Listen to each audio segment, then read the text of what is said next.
Hello and welcome back to another episode of Wise Old Broads, and this is Holiday Edition. Now, if you're thinking that I'm not in my normal place, not in my normal setting, that is because we're in the kitchen today.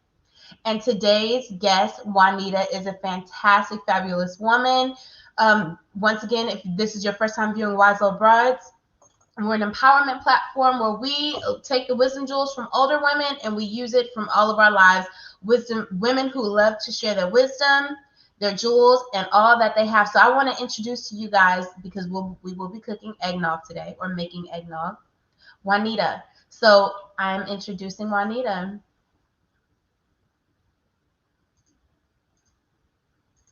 Hi. Hi, good to see you. Hello, and you have a helper today. I do. He's going to help us make some eggnog. And he's got his little Christmas sweater on. He wants to show it off. So he's very Happy proud of his little holidays sweater. to him. What's his name again? Elvis. Elvis is in the house. Elvis is in the house. Elvis is an adorable, adorable dog. So, Juanita, we are making today. We're going to be making eggnog, homemade eggnog, which is guaranteed to be a crowd pleaser. Either it's your dinner, your Christmas dinner, or when we can party again, maybe next year in 2021, it would be a crowd pleaser to any kind of event that you have. People love it. Awesome. Thank you so much for joining us today. I appreciate it. Thanks for having me. I'm going to wash my hands real quickly since I've been, holding Elvis. Something we should all do anyway, right? Absolutely. We should all be washing our hands, especially during these COVID times. And I just wanted to say to you guys, to the viewers, thank you so much for viewing, for tuning in, for all of the encouraging feedback, for the broads who watch this and possibly want to participate. I appreciate it all. So I'm very excited about today's episode and what we're going to be making today. Oh, well, how nice. Okay. All right. So, Juanita, you will have the majority of the broadcast. Here you go. Thank you. Hi, everybody. Okay, well, making homemade eggnog is really fun. Okay, sometimes it's easier if you have two people doing it, but we're going to do it with just me this time since it's not a big batch. It's going to be a small batch. So these are the things you're going to need. You're going to need some kind of cooking pot. I suggest you get one that has a really good insulated bottom on it because milk can burn easily, and we're going to be heating up some milk. Okay, so anyway, you want to get a really good pot. And you want to make sure it has enough room in it to deal with the volume because we're going to be adding another mixture to it in addition to the milk itself. Okay, then you're also going to need an egg beater. You can use either the portable kind like this or the big kind. It doesn't really matter. Okay, you're going to need a couple of bowls, two different bowls. You're going to need measuring cups because we're going to measure out the sugar. And you're going to need measuring for teaspoons like this. And then you're going to need a spatula and I like wooden spoons, but you can use those plastic ones. They work the thick kind of plastic ones work really well. And it would be helpful if you could pour it all into a nice big punch bowl. Okay, once we're done. And I forgot to mention the nutmeg. I didn't take it out of the cabinet yet. I'll take it out when we're working. And also cups to serve it in once you get it all together. Okay. So these are the ingredients. It's very simple. All you need for one batch is 6 eggs. And I'm going to show you what we do with them. We're going to separate them. You're going to need ½ gallon of milk. Okay. And you're going to need some vanilla. I like to get my vanilla from Trader Joe's, because from Costco, because you get a lot of it for a good price. And on the milk, I have to say, whole milk, okay? None of this non-fat milk business, and no almond milk because you want it to, it's going to be fattening. I'll be honest with you, it's going to be fattening anyway. So why not use the real deal, okay? Well, that was one of my main questions to you. I was going to say, can I use almond milk in this recipe? Well, my sister found a recipe for, I think she called it almond milk nog. And you can find something on the internet if you want that's like that. But, I went on the keto diet for a real short while. And after a while, I got tired of almond this, almond that, almond this. So I'm going for the real deal, honey. So, okay. First step we're going to do is we're going to pour the milk into the cooking pot. Here we go. And then we're going to heat it up. Okay, we're going to heat it up. And the trick here is we're going to heat it up until it starts to scald, like scalding milk. So the way you watch it is when it starts to bubble a little bit around the edges, then it's pretty much ready for the next step, okay? And you do want to stir it, but when it's in this stage, you don't have to stir it that much at this point, okay? All right, then the next step is I pre-measured sugar already, okay? We're going to take 1.5 cups of sugar, well, between 1.5 to 2 cups of sugar. Since I am trying to make it a little bit less fattening, we're going to just use 1.5 cups of sugar, okay? And then we're going to take the eggs, and I'm not sure if most people know how to separate an egg, but what we're going to do is we're going to put the egg whites in one bowl and then put the egg yolks in the bowl that has the sugar in it, okay? Sounds good. So while I'm doing this, we can chat. Yeah. If you want to chat Absolutely. about that. So I decided through this, I'm using wisdom, and I'm going to watch her, because the fun part about a video is that we always can go back and view it. So Juanita, go ahead and tell us about yourself. Where are you from originally? Well, I was born in Japan. I'm an Army brat. And my father was stationed in Japan at the time after World War II. And my mother she was Japanese from Japan. And they met after the war, and they got married, and then they came to the US, and she's what you call a Japanese war bride, okay?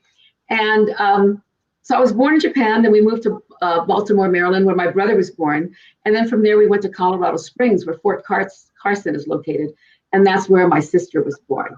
And so we were like one step, 1 year after the other. So there were 3 of us all under the age of like 4 all at one time, So, oh my God.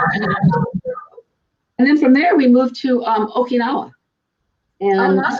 It was wonderful, beautiful weather. It was so much fun back then. Of course, I was pretty young, and my sister was just barely a baby, So, so it was nice. And then from there, we moved to El Paso, Texas, and where Fort Bliss is located. Then after that, we moved to California. My father was stationed at Fort MacArthur, and that's where he retired from. So I kind of spent all of my teenage years, junior high and high school years, in San Pedro. So those of you from San Pedro, we don't say San Pedro, we say Pedro, okay? So that's how we do it. Awesome. So how long have you lived in California? Because I know that you live in California now. Since I was about 11 years old. And so I you grew up. Okay. Mm-hmm. Got it.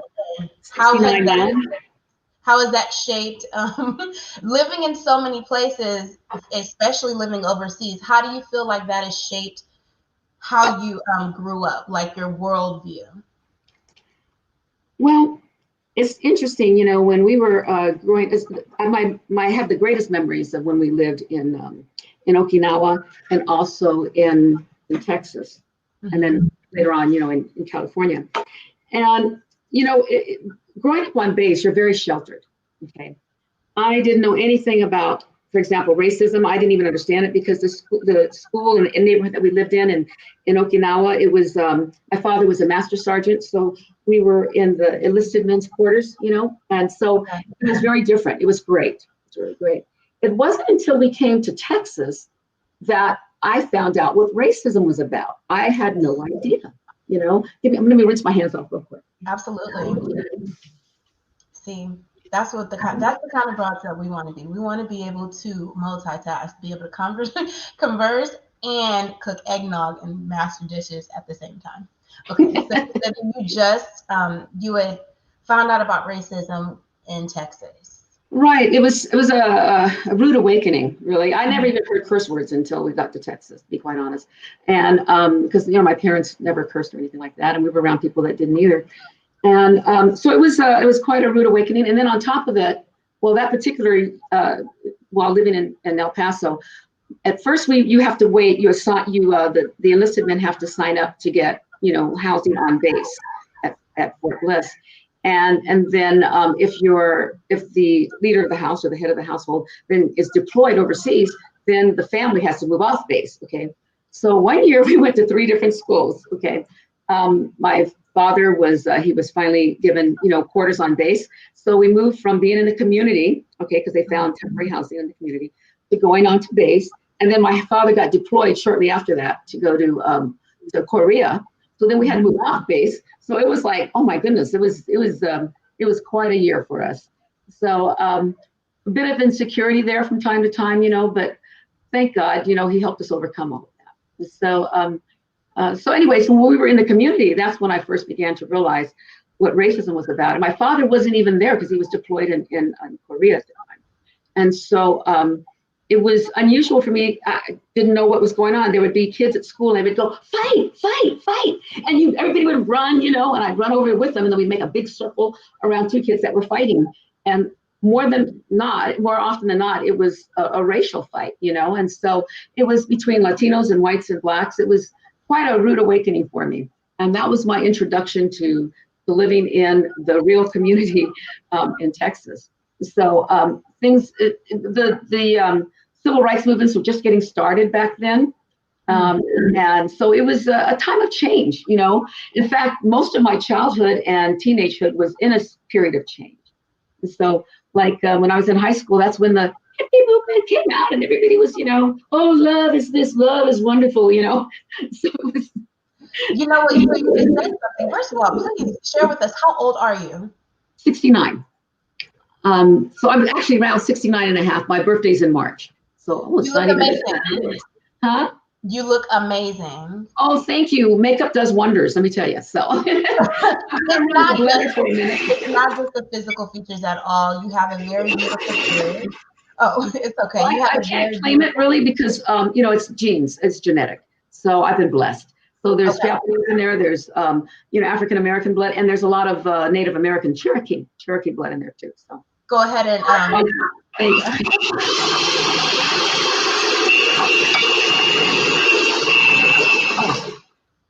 I forgot to mention, I am blending the egg yolks and the sugar together until they're creamy and a nice lemon kind of color, okay?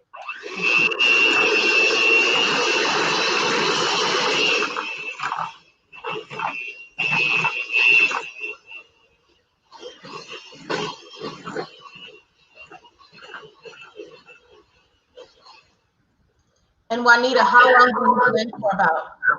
I'm sorry? How long do you blend? Until it turns a nice, like, lemony color. Okay. And the sugar's well mixed in. I'll hold it up to you when it gets to that point.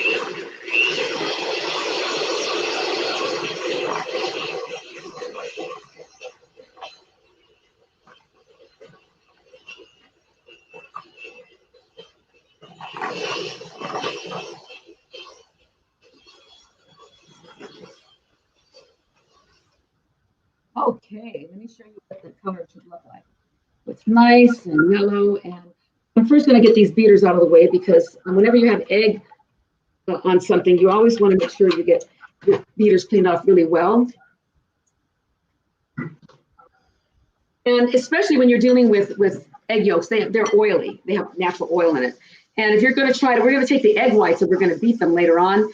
And egg whites don't like oil. So you have to make sure you rinse off and wash off your beaters as well as possible. And this is the color we're looking for. Okay, it's a nice light yellow. Okay. And we're going to look over here now and see how our milk is going. Excuse my back.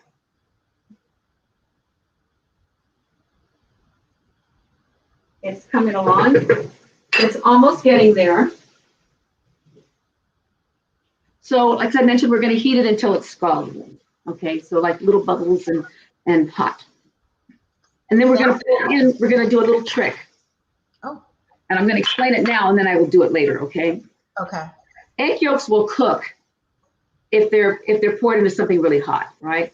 And we want the temperatures to kind of balance out because we don't want cooked egg yolks floating around in our eggnog. So what we're going to do is we're going to take about a cup of the milk and we're going to pour it, once it's hot, we're going to pour it into the egg and sugar mixture, the yolk and sugar mixture, and mix it up a little bit. And that'll just make it just a better temperature so that when it hits the hot milk, it won't curdle and it won't get cooked. Okay? Got it. So go ahead. Got it. Thank you so much because you're teaching. I've never actually watched anyone make egg yolk, so I love learning new things first off. So as you were saying, you grew up you're 69, you look amazing. it's a combination of genes and I'm sure letting things go, certain lessons that we have to learn in life, not holding on to things too much.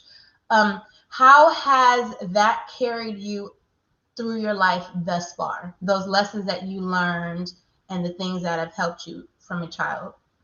Well, one of the problems with learning is that a lot of times experience is the best teacher. Okay, and I say it's a problem because that means sometimes we have to go through some pain and go through difficult times in order to learn those lessons.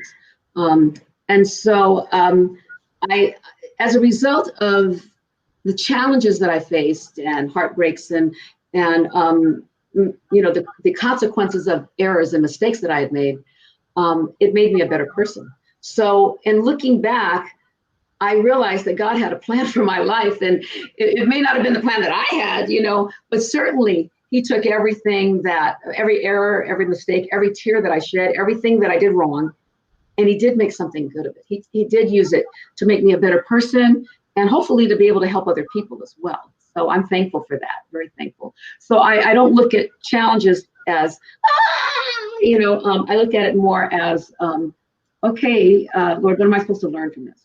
Right? And how can I? Have you always had your faith? Have I my faith? No. I came to Christ when I was 34. I mean, I was raised Catholic. Don't get me wrong. I was raised Catholic. I loved God, but I didn't know Jesus personally until I was 34. Yeah. Was it a road to Damascus moment, or was it more like a gradual Him peeping at your heart? It was more of Him, kind of knocking at the door of my heart, and then me saying, no, I don't want to do that, because if I become a Christian, I'm going to have to be poor. Don't ask me how I got that. I don't have any idea. That's, and then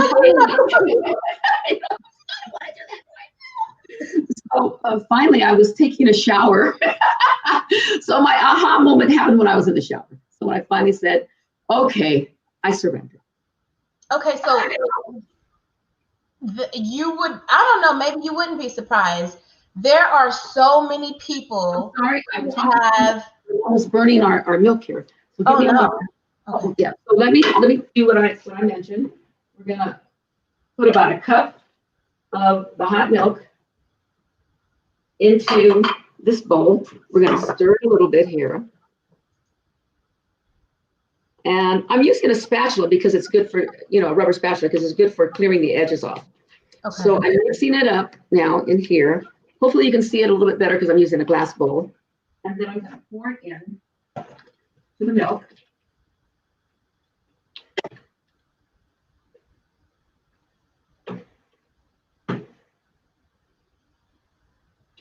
And I'm going to turn the heat down a little bit so we can talk. And normally at this stage, you would want to have someone stirring it most of the time. Okay.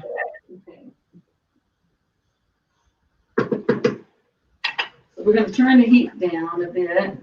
And before we go on, I meant to mention this recipe was not my own. Okay, it was given to me by a wonderful family, the Hulamard family. Nerney, her name was Gwen Hulamard, had passed the recipe on to her children, but she actually got it from her mother-in-law, Mrs. Romaine. And so it went from Mrs. Romaine to Mrs. Hulamard to her children, and then to me. So I was very thankful to have it. Yeah. Her son was my husband's best friend growing up, so she was a blessing. That is such a blessing. That's a blessing. I was going to say that I have, especially within the past couple of months, heard so many people, and even have my own experiences of the Lord just really talking to me in the shower. That's a good place to hear from God, isn't it? I don't know who Kimmy Chan won. She said normally that's her too. Or I guess she's in the shower. But a lot of people have road to Damascus moments in the shower, whatever. I don't know if it has something to do with the cleansing water or the fact that we are forced to be isolated in the shower and can't go anywhere. But I'm noticing the Lord really loves to talk to people in the shower. Isn't that great? I mean, it's funny. I thought I was one of the few that came to the moment. So it's really great to hear this. I hear that story very often. I'm going to go ahead and let you blend. Okay. Let me explain what I'm doing. I am now going to beat the egg whites, and we're going to beat them until they're absolutely stiff. Okay, because we want them to be. We want to be able to raise the blender like this and have the egg whites peak, so they kind of stand up straight. Okay, so in other words, we're going to beat them until they're dry. Here it goes. Oh, cool.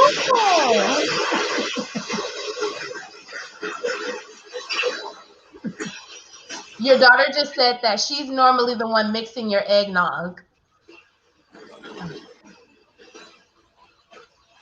Your daughter just said she's normally the one mixing your eggnog. I'm sorry. Your daughter says she's normally the one mixing your eggnog. Yeah, she is. I miss her. We're all quarantining separately. Ooh. Yeah.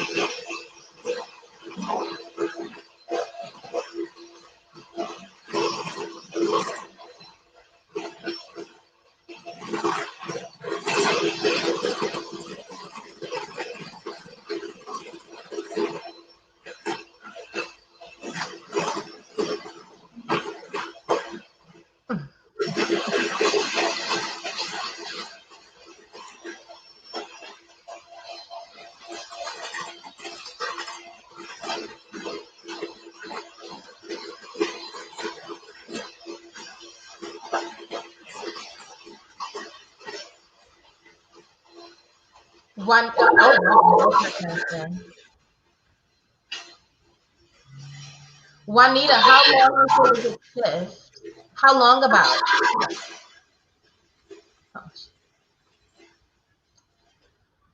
How long does it usually take to get stiff? About 2 or 3 minutes. Okay. If you want to turn the sound off on me and maybe talk, that would be fine. No worries. Okay. So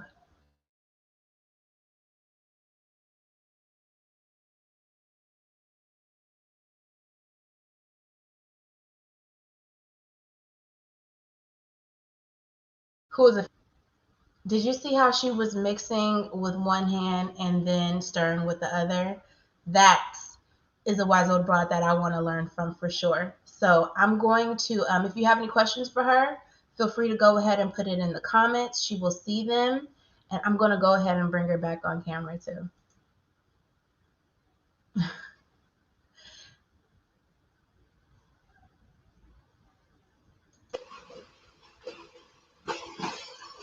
Juanita, we still see that you're multitasking. Uh-oh. And it looks like our eggnog is almost ready. Yeah, almost overflowed. Almost overflowed, but I was just sharing with them that you are a multitasking woman. You know how to do this and that. That's definitely something that's admirable.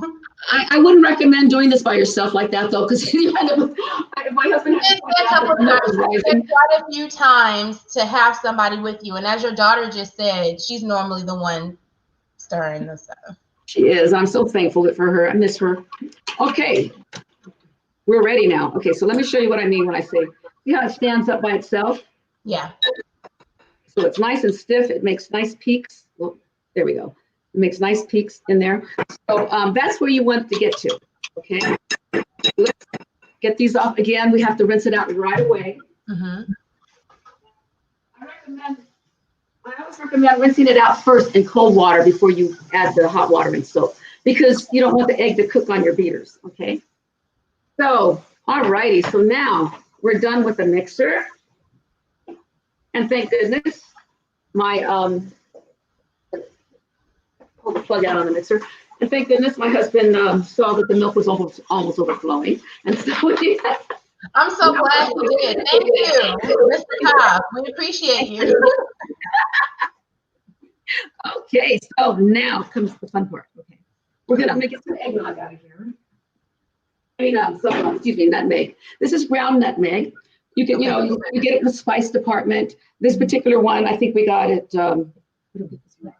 Yeah, at a health food store, I think. Yeah. Anyway, this one's certified organic. So the next step will be is we're going to, well, you can do it one of two ways. If you have a huge batch, you can go ahead and pour some of the milk mixture. By the way, you want the milk to be, the milk and the egg mixture to be a little bit thick, okay? Obviously, it was pretty thick when it almost overflowed. But normally, as you're stirring it, you'll begin to notice that there's a slight thickening of it. And it's not as sloshy as it was before. You can sense it, it's different. So that's when you want to turn the heat off, okay? So turn the heat off. And then the next step is to add the egg whites, the nutmeg, and the vanilla. Okay, so several ways to do it, as I mentioned. I'm going to explain what they are now. One way is that you could go ahead and add the egg whites into your milk mixture when it's on the stove. Okay, if you want to do it that way, especially if you're going to wait a little while before you serve it. The other way is to pour the milk mixture into your bowl, your punch bowl, and then add the egg whites. Well, you start out with the vanilla. You fold in the vanilla first, then you add the egg whites, and then you would then go ahead and fold it all in. Yeah, my husband's sprinkling. Yeah, sprinkle the top with eggnog. he's my cue man, so he's telling me, reminding me of how to stay on point.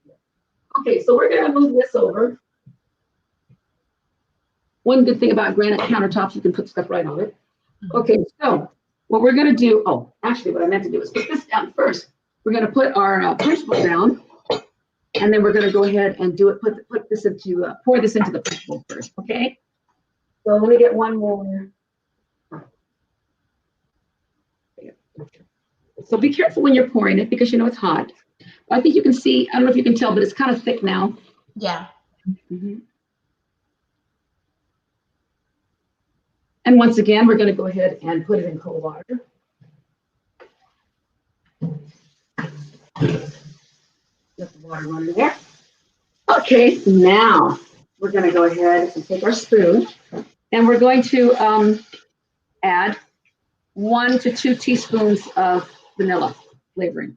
So I'm going to, here, this is a 2 teaspoon measurer here. I'm going to add that in.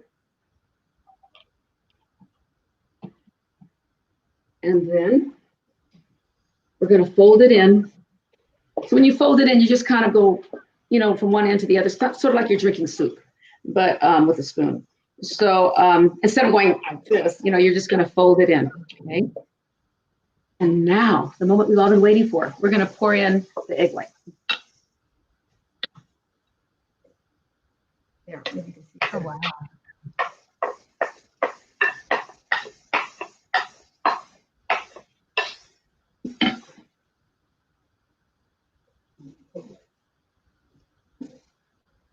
Okay, once again, you want to make sure you rinse off the bowl with cold water so that, you know, the egg white won't get cooked on it. Try to put hot water on it. And notice I'm folding in now the egg white, nice and foamy. And then we're going to put this down for a second, and we're going to go ahead and add the eggnog. I'm sorry, add the nutmeg. Sorry. Okay, so now we have our finished product, and give you ideas of serving it. I don't know if you can see it. See the nutmeg on top. Okay, so your serving ideas could be this, and you don't want a whole lot of eggnog. I mean, a whole lot of nutmeg. Just sprinkle it to make it look pretty and add a little bit touch of flavor in there. So one of the things that some folks like to do is put either some brandy or some bourbon into their eggnog. Okay, we're non-drinkers, so we just serve it like this. And if anyone wants to add anything to spice it up, they can do it in their cup. Okay, so so this is a drink for everyone in the family, unless you have kids that get hyperactive with sugar if they're running around. So then you might want to cut it down a little bit because it's full of sugar. So where's my cups? Oh, here they are. Okay, so then you can just go ahead and serve it in your favorite Christmas mug, and you're good to go. So get a little bit of foam on there. Authentic, delicious eggnog. That looks so much tastier than anything that I've seen at the store. There is a big difference. There really is a big difference. I'm going to give my husband a cup. Yeah, and you can drink it hot or cold. My husband reminded me. So you know, If you don't drink it all when it's, if your friends and your guests or your family don't drink it all when it's hot, then what you do is you just pour it into a container like a pitcher or something, stick it in the refrigerator. It'll keep for 3 or 4 days, and you can drink it cold, or pour it in. They can pour it into a cup and heat it up if they want in the microwave. Oh, that's fantastic. So how long do you consider yourself to be a cook, like a chef, or is this just a special? No, I like to cook when it's convenient for me. My husband does most of the cooking. When our kids were growing up, though, I did most of the cooking, and he would cook like on the weekends. But so during the week, I was the cook, and my kids liked my food, which just made me happy. But when we got older and our kids, were no longer with us, they moved on into starting their own lives. And we moved out. We moved to La Quinta, which is in the greater Palm Springs area. We moved here 3.5 years ago. And so when we moved out here, I had retired. And as a result, my husband started doing most of the cooking, which is because he is fantastic. His meals are legendary. And his barbecue is untouchable. Okay. It's amazing. No one can even come near it. So. Okay. Awesome. I do have a question. How do you, what are you looking forward to as you grow older, since you are 69 and a half now? I'm looking forward to having grandchildren and being able to spend more time with the kids, being able to, my husband and I've traveled before in our younger years. We've traveled, we've done some fun things. So to me, that's not as much of a desire, because we're kind of like a lot of homebodies. Relationships are important to us too, but we're more homebodies. So, but maybe occasional trips, like maybe every year, maybe going on a family vacation once in a while with everyone, and just getaways for ourselves, and just being able to enjoy. We live in an area that has so much culture. Okay, there's so many museums, so many shows going on, so many things to see and hear and participate in. So I look forward to doing those things. Okay, and currently I'm working as a realtor in my retirement years, and I'm enjoying it a lot. I'm meeting people. When we moved out here, I didn't really know anyone, and I'm one of those people that I thrive on friendships and relationships. So it's helped me to get to know a lot more people. So I'm enjoying that. I love that you are very active even now. I like, as an older woman, that you're still very active. What piece of advice would you have for women in their 40s or in their 30s? What piece of advice would you have for them in living well? Well, several pieces of advice. Number one, take care of your health. Okay, that's important, because we see a lot of people who are our age that are not in good health. And we see a lot of people who are our age and are in good health as well. Okay, so don't get me wrong, there's both ends of the spectrum. But it's important, to eat right, to exercise, to do things but do exercise that you think is fun. I mean, you're not going to do it if you don't think it's fun, right? So do things that are fun. Like I love Zumba and things like that. They're a lot of fun. And we walk, my husband and I, we walk about 3 miles a day with little Elvis, whom we met. And so, see, we all had to go on a diet, including Elvis, because last holidays we ate so much junk that we decided we would all walk further than we were before. So we worked our way up to 3 miles a day. And so each of us is getting a slimmer waistline, including Elvis, because he was getting to be a really little butterball. And so, so we do that. So that's one thing about the health. The other thing is welcome new experiences. Okay, and be open to new experiences. And to me, the most important thing out of everything, okay, is relationships. When I look back, and it's kind of interesting how the Lord, at this stage of my life, He's shown me relationships that I just blew because I messed up, for whatever reason, I just blew it. And so, and one of those relationships, I tried to go back and apologize to the person. And when I found out, well, I looked online and found out that he had died from cancer the year before. So there's nothing like time like the present to take advantage of being able of using the time that you have to reconcile those relationships that you've damaged. Even if you're the victim, it's still important to reconcile. Okay? So that to me has become a really, really important issue in my life. And the other thing is, as a young woman coming up, if you're in your 30s or your 40s, it's very important to do your financial planning. Very important to get on a budget, to save, to set your financial priorities, and to make sure, regardless of whether you're married or single, or whether you have children or don't have children, it's important to prepare yourself financially. Okay, and part of that means giving. And giving is a very important part, I think, of living and getting older. Is giving to causes that you think are important, giving to your family, giving to your church. Those are important things. Wow. Your daughter is over here dropping some real gems of things that you've taught her. Oh. Yeah. She said, be kind, even if they're jerks.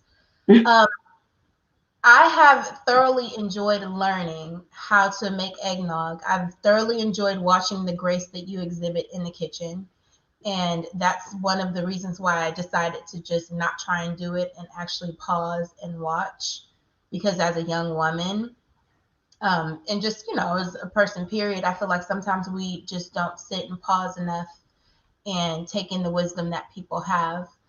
My last question to you is, how does it feel to be a wise old broad? Feels good. When I was 30, before I turned 30, I had a mentor in college, and he said, and I was going through a tumultuous time, identity crisis, being, mixed race is, that's identity in itself, right? Back then, this was in the 70s. Well, 69, I graduated from high school in 69, and then I graduated from college in 73. So during that season of time, racial identity was really a big deal for me, right? Knowing who I was, what I'm about. And also just trying to get my life together. I was kind of a mess, right? And so as a young person, so I thought my mentor told me, when you get 30, that's the magic age. It's going to be better, because you would have learned from your past mistakes, and you would be, everything, you would be over all those crazy things that you went through when you were younger, and it'll be great. So I hit 30, and it was better, but it wasn't good yet, So looking back now, I am so thankful to be the age that I am. I've gotten all those difficult seasons behind me. I have an outlook on life, which, hey, I can season just about anything. I can get through it just about anything right now, I think.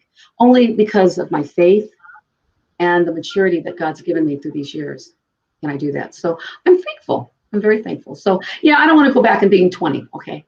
And also, if I ever start trying to dress like a 20-year-old, will you do me a favor? Come down from San Francisco and slap me, okay? So I want to be the only one fool. We will both check you. Absolutely. I just wanted to say thank you so much for coming on to today's broadcast. Happy holidays to you. You are a wonderful addition. And the very thing that I think about when I think of Wise Old Broads, when I first started this podcast, the Lord, when the Lord first gave me the idea for it years ago, I had all these ideas, and then I had, oh my gosh, the kind of women that I would want. And He has completely refined it to the kind of women that He wants on here. Because not everyone is interested, but I love it when I meet someone whose heart is open to sharing the lessons that they've had, and it's just so easy. And you definitely made it very easy to just flow into this interview. So I really appreciate you for that. Thank you. And I feel so honored to be chosen by you to be on this interview. So thank you so much. And thank you. And I hope you have a blessed Christmas, and that you do get to spend some time with some family members, and safely. Okay, well, we're going to say bye to you on the broadcast, Juanita. Once again, happy holidays. And that is our episode for today, you guys. Happy holidays to you. Thank you so much for tuning in to Wise Old Broads. If this is your first time, welcome. If you are returning, welcome back. And remember, just be kind. Be kind to other people and age gracefully, because although tomorrow is not promised to us, we have the opportunity to impact everyone every single day, no matter how old we are. So I guess in this sense, we can all be Wise Old Broads.